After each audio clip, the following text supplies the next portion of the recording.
I'm Andi the Knittress, and this is my little corner of the internet where I like to share all of the things that I do with yarn, fiber, etc. It's September 11th. This is episode 9. Thank you for stopping by and checking me out. If you're a returning viewer, thank you for coming back.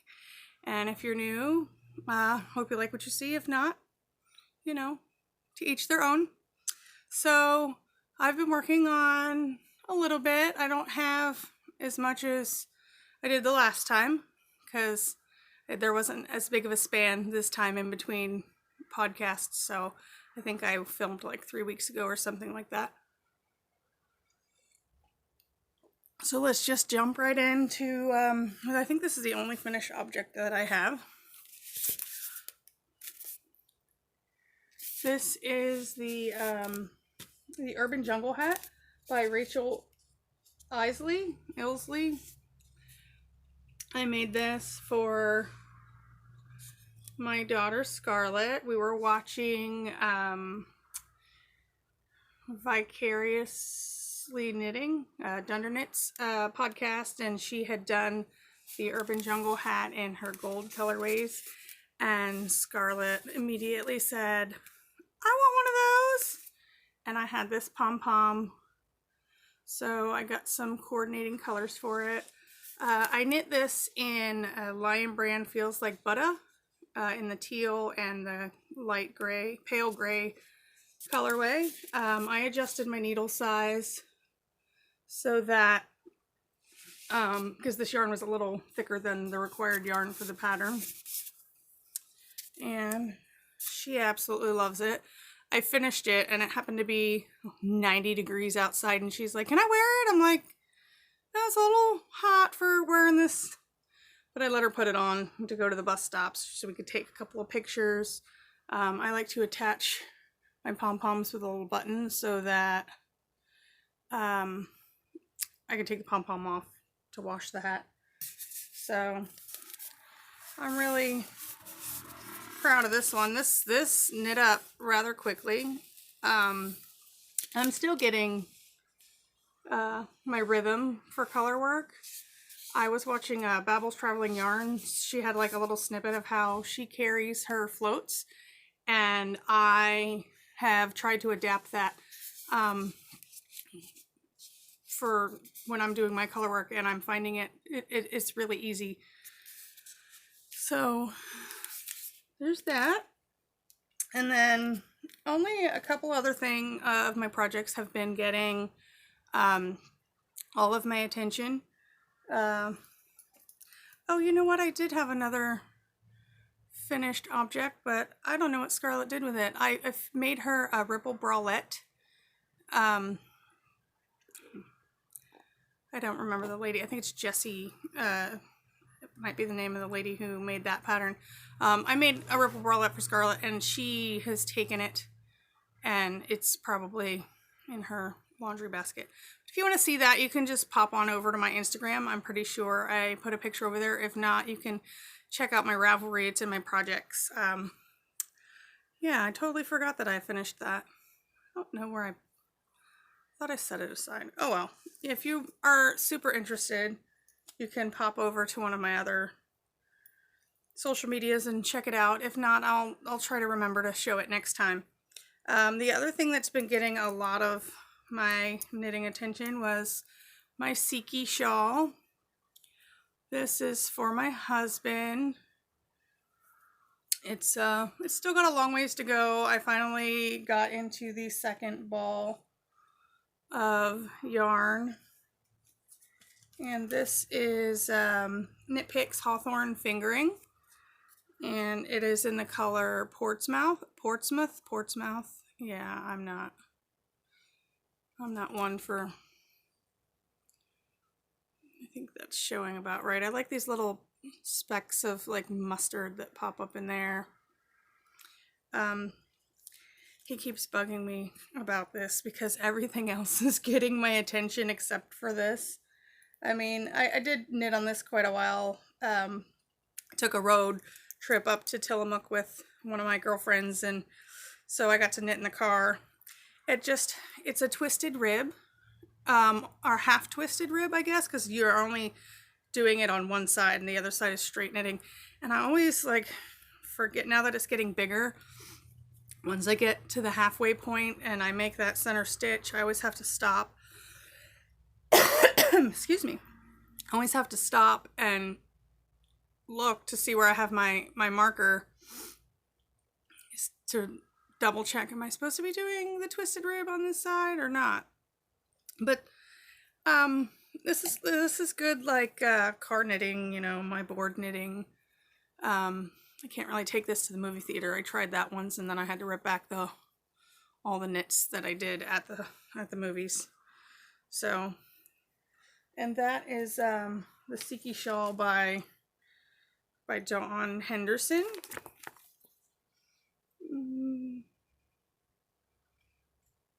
But I saw this and I immediately thought, oh, that would be a good one to make for my husband. So, and he really likes it and he keeps bugging me to finish it. But the thing that has been getting most of my knitting lately is a test knit that I am doing for Meg Reagan of Badwolf Girl Designs. Badwolf Girl Sits and Knits. And that is her Santa's Workshop Colorwork sweater. So I really love her designs. So I just knit her Hogwarts A History sweater. And she gives you so many charts you can choose from. You could make like a multitude of different sweaters from one pattern, which I love. And I bought her Halloween heart pattern also, and I want to cast one of those on, but I want to get this test knit done for her first. And she said that we could, you know, spoil it and share pictures and everything. So let me show you. I have been knitting away on this. I am using Knit Picks palette. You tell me. Palette. Yeah, Knit Picks. There are 50-gram balls, and I think there's like 230 yards in there. I really like this. I used this yarn for my Hogwarts A History sweater, and I just like how there are so many colors that you can choose from, you know, for color work. Like there's a vast number of different shades, and so I have gotten really far. I am done with my yoke, all of the color work. I just split for the sleeves last night. I got like, you know, 2 rows done after the sleeve split. I absolutely am in love with this sweater. I look at these charts. That is Jack Skellington. I am a Halloween girl, like, not to mention that that's my favorite Christmas movie anyway, like, you know, Nightmare Before Christmas. I just want to make sure I don't drop this off the needles. But at Jack, look at Jack. Ugh, I'm in love with this Christmas sweater. I thought I was in love with it with these little Santa hats. I put beads there at the top of each hat. Let's see if I can get it to focus on that. Anyway, and then I did these little Christmas trees that I absolutely loved, and then the candy canes, and I was just like, can I like this sweater even more? Yes, because Jack. So I'm all done with the color work. I'm to straight knitting now. All I have to do is, you know, finish the body. I think that I'm going to do the swing top version, and I'm back and forthing on the sleeve length that I'm going to do. Either I'm going to do 3/4 length sleeves or I'm going to do long sleeves.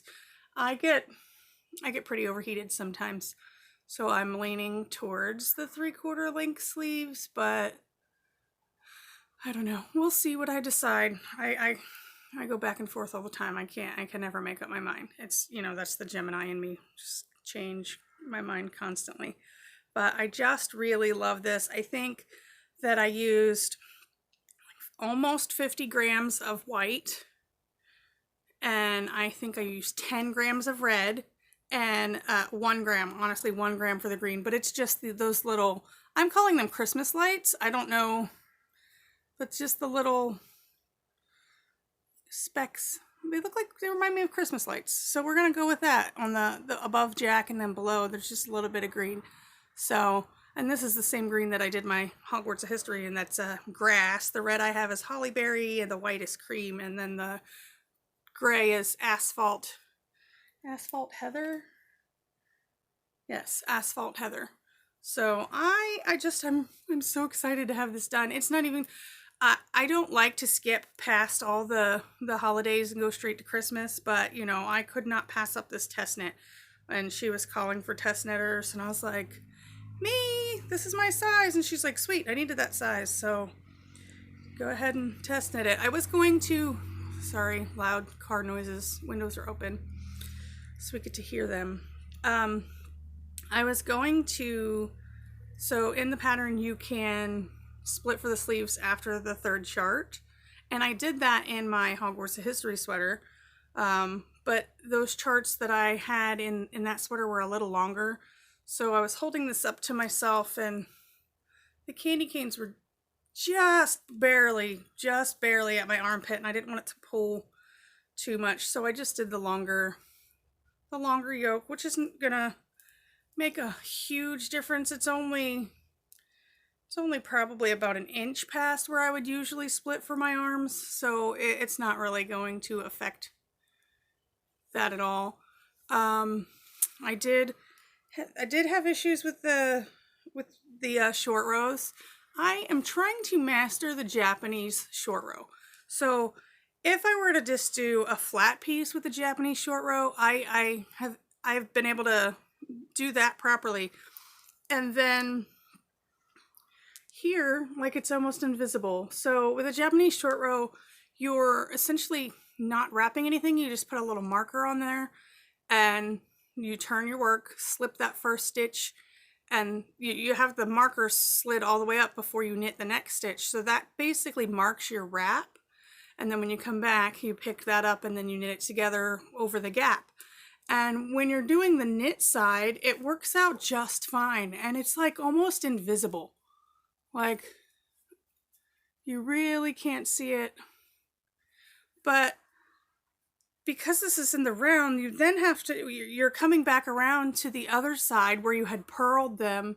And I can't quite figure out if I'm supposed to slip, knit them. There's nobody has videos for it in the round, or at least I haven't found one. I've tried to extensively research it. I did find an article once, but when I can't remember what it said, and I went back to look for it, and I couldn't find it. So I did the best I could. It's not horrible, like, but I can see, like, you can see right through there's a little bit of a gap. I'm just gonna have to go back and sew those together. See that little hole where you can see my orange shirt behind it. But if anybody happens to know how to do Japanese short rows in the round properly, I did find one video that said Japanese short rows in the round, but she still ended up wrapping her stitches instead of the other Japanese short rows that I found, where you're just slipping the stitch, placing a marker, purling back across, and you know, slip the stitch, place the marker, and then knit back across. And I really love how invisible they turn. I did those on my owl cardigan, and I was really happy with them, but I also had an issue with where I had to pick up the purl wraps. I'm rambling, but if anybody happens to know the proper procedure for Japanese short rows in the round, like how you pick up what was essentially the purl wraps, let me know, or drop me a link or something. I should just, try to figure it out myself and like knit up a swatch or something and see how to do it properly, but I don't have time for that. I have all this knitting that I want to get done. Sorry, my face keeps blowing out. So this is what I've mostly been working on. This is super exciting. I can't wait to see that done. The other thing that I've been working on de-stash blankets. So I have finished 2 actually, but I can't show them because they're Christmas presents, and I don't know who watches my podcast, but I want to do a video probably in December, just before just before Christmas, where I show like all the Christmas presents that I make. So as we get closer to December, I may not show every single thing that I'm working on because I want things to be a surprise. So I'm going to try to do like there'll be a video that's like, these are all my finished objects, Christmas presents. So I don't know. We'll see if I actually do that.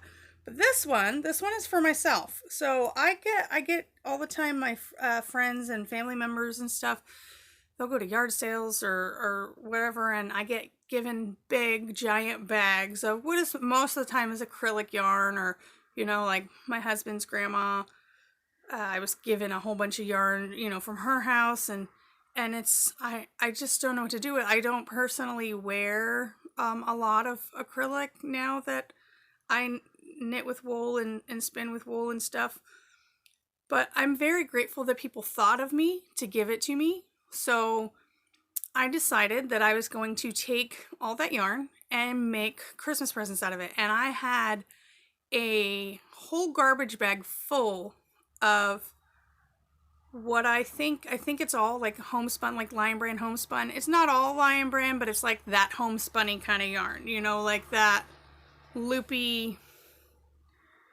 loose ply homespun yarn. So I got a ton of different colors in this. So I've just been putting them together, making blankets so that I can de-stash it. I'm knitting all the blankets, I think, on a size 15. Yeah, size 15, 10 millimeter. So that they're knitting up super quickly. I've made 2 whole blankets, and then this one for myself is almost halfway done. So I'm kind of doing like a rainbow. Not kind of. I am doing a rainbow, and then I am going to go backwards. So I started, red, orange, yellow, green, blue. The purple section will be double the length of these other sections because I split it all in half. And so then it'll go, purple will be wide, and then I'll go backwards, and then it'll end with red. And that'll be, a couch blanket. I'm calling them couch blankets or de-stash blankets. You can, you can take a look at them in my Ravelry. I think I put them up there. I don't think that the people who they're for know how to work Ravelry, so yeah. Hopefully they don't go peeking at their presents. Nobody knows who they're for. So, there's that, but yeah, we'll see. So yeah, that's what I've been working on.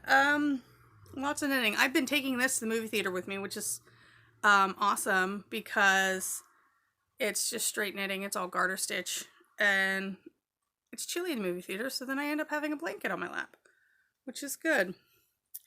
I don't have much else going on. The kids are all back to school, which has been it's been a relatively easy transition. Yeah, so just been knitting away. Oh, I'm starting a little knit night at my friend has a coffee shop that he's just opened. I think he's like maybe 1 or 2 months old. It's called Cup of Joe, and he's like my best friend here in Roseburg. And so I was like, hey, I really want to have more fiber friends. I want to meet more knitters. I mean, I do go to Saturday Stitches at my local yarn store, which is awesome, but it's generally the same people, and I know not everybody can get out, on a Saturday afternoon. So I'm doing an evening knitting group, and anybody who wants to learn how to knit, I've also put the word out that I would teach them. So there's a couple people that I know that are gonna show up, so we'll see. I'm just starting a knit night at my local coffee shop.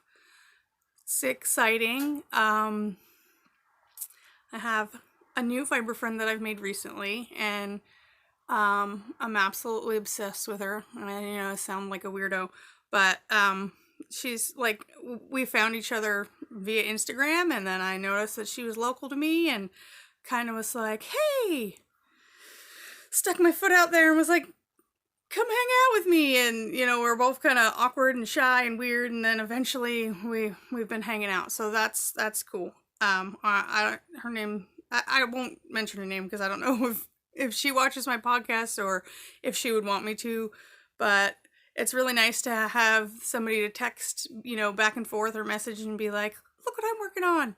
Look what I just did. I just dropped down in color work and fixed, 3 mistakes that I found that I made. And, to have somebody on the other end who understands that feat, it's kind of awesome. So yeah, it's really, fiber friends are the best. Like, and if you can have like an in-person fiber friend, like that's really awesome too. Because I have lots of fiber friends, on Instagram who I could comment or, post a picture and they would be like, oh, that's awesome, or so inspiring, etc.